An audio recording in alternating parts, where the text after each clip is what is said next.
huge news in the world of pro wrestling that broke this afternoon. Now, the Kazuchika Okada becomes a free agent. People have interest in him. These stories go around quite regularly. And sometimes it is like, oh, okay, yeah, this is something we all know, or there's a new wrinkle in this thing. So the new wrinkle in this thing, I guess we should pull up a story. It was Sports Illustrated that put this thing out there. Kazuchika Okada is set to become a free agent in 2024. So how it goes, I believe this is Justin Barrasso. So to face New Japan Pro Wrestling, Kazuchika Okada's current contract expires at the end of January with a deal under New Japan that would be typical anyway. Kazuchika Okada is 36 years old, and he's seriously entertained the possibility of wrestling for a different promotion. Immediately, everyone started saying, oh shit, it's time to bring Okado back to TNA. Saw people calling for Toriamon. I've seen people saying Noah should offer him a contract. I think it really comes down to two places. And apparently, when Okada wrestled on Dynamite in October, the purpose of his trip was not to solely advance the feud with Bryan Danielson for Wrestle Kingdom, but that was essentially a Kazuchika Okada recruitment trip. And that kind of gave him the chance to, kind of evaluate AEW and, see, if that would be a place for him. Should he opt to exit New Japan? Of course, Triple H has wanted this guy for years. They've got Shinsuke Nakamura there, his former Chaos mate. They got Finn Balor, who's obviously familiar with him, AJ Styles. They got, people Okada has, crossed paths with in the past. Of course, I wouldn't want to see that or anything because, who wants to see people end their careers by signing with WWE? Probably be doomed to boredom, and I don't know. I don't think handing Kazuchika Okada a mic on live television might be the way to go. I struggle to feel like they would know how to present him well, but looking at it, there are a lot of things to think about. With Kazuchika Okada possibly going somewhere like AEW, can Kazuchika Okada finally get his official Young Bucks style merch? Not trying on Matt Jackson stuff, not trying on Nick Jackson.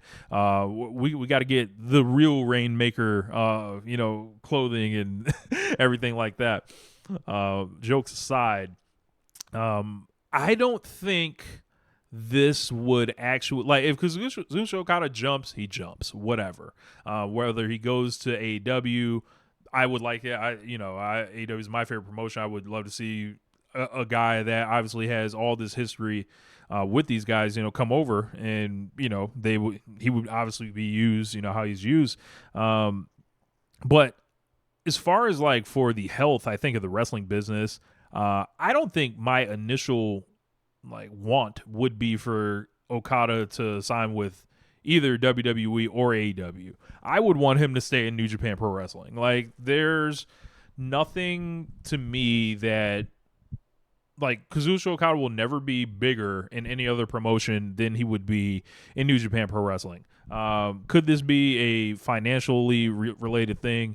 Okada's wife is rich. Okada's been paid well for a long time, but you never know, man. Like, who knows? Who's to say he hasn't talked to Will Ospreay? And Will was like, yeah, old Barry, showed me this number, and I lost my mind. And then Kazuchika Okada's like, well, Bushiroad, what you got? And if he's, putting this stuff out to put pressure on them to drive the price up, good for him. He deserves it. I think that Okada as a wrestler right now is more valuable to New Japan Pro Wrestling. They should do everything they can to retain his services and help, have him usher in their next class. Because I tell you, if Will Ospreay and Kazuchika Okada leave without really helping or losing to the next era, there's going to be some upset people. I think there would be a couple of other funny outcomes. I would see a lot of the, your more hardcore New Japan fans that are very upset about anything that happens with AEW. I might actually have to shoot them some bail on this one. And I think that if you're talking about the partnership with New Japan and AEW, I don't see how, if you're like a bang the drum New Japan Pro Wrestling fan, if you feel like all your guys are getting taken from them by like Tony Khan, like I don't see how Kazuchika Okada doing that. You're not wanting to rip essentially this whole thing up and start anew. Um, you know, then on the other hand, it's like, well, maybe this is a case where it would force New Japan to rip the Band-Aid off to really start going with that next era, like a lot of us are clamoring for them to do. If it was my company, I'd be thinking about how Yota Tsuji is the world champion by the next time they roll in the Forbidden Door. Hell, can we get to New Beginning and Yota Tsuji is the champion, and then really just start going with those next guys? There's a lot of different ways this could go, and I don't think AEW or New Japan or WWE necessarily need Okada, but he's like an ultimate luxury. He's a guy that's obviously just like one of the most premier wrestlers of this era, and he's got a lot of miles. This guy's like, he's got a fucked up neck, and he's had lots of wars and different G1s and lots of legendary Tokyo Dome matches. There's not really anywhere for him to ascend to in New Japan. So maybe there's part of him that's like, yeah, I want to go abroad and do that.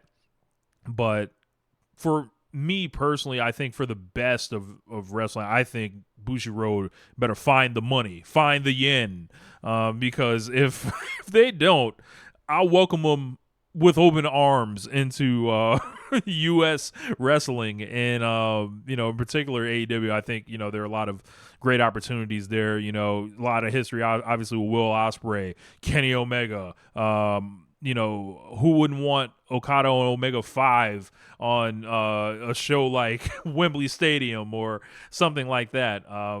There's just the long rumored Kazuchika Okada and the Young Bucks trio. Of course, he'd be standing aside from someone like Bryan Danielson. New people he hasn't faced like Swerve.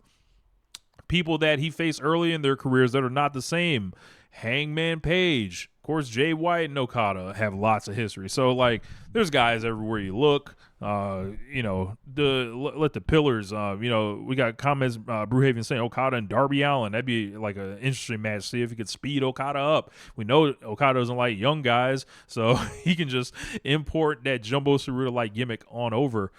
Should he jump? But I don't think that Okada should do this. Like, I think he should remain in New Japan Pro Wrestling and continue to, add to his greatness by wrestling the next class, and then, do his thing. I think he's someone, that's just such a special performer. He can write his own ticket. These companies should be on their knees begging for their services, and there's got to be ways to either, if you're New Japan, you need to know how to treat this guy special going forward. Have him remain, whether he's in an office position, whether he's just this emeritus style ace, continue to be like this signature guy, because like, if you're New Japan Pro Wrestling, if you lose this guy, I think you got to tear this entire thing down and start it over. And that means going as young as possible, and then possibly, you're scaling back for a couple years without Okada. I know people would say, yeah, we got Tetsuya Naito. He's a huge draw. There's like LIJ, and yes, there is. But on the other side of that always was Okada. And there's something to rebel against. Tanahashi's like, who knows how long he's going to be around. It would be a lot of rebuilding. And, I got people talking about Sonata in the comments. I'm sorry, Sonata's not the answer.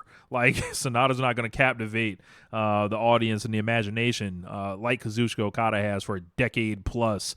Tomohiro Ishii is 47 years old. So it's a lot to think about. I would not want to lose Kazuchika Okada under any circumstances. So let's